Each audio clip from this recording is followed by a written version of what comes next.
Кітап оқысаңыздар болады. Иә. Кітап оқыңыздар. Жазылыңыздар, оқырман болыңыздар бізге. Негізі істеп жатыр, таңертең.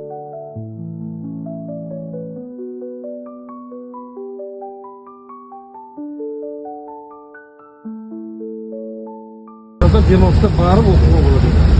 Қазір көліктер жолда жарай ма? Күшті деп отыр, жаңадан салды.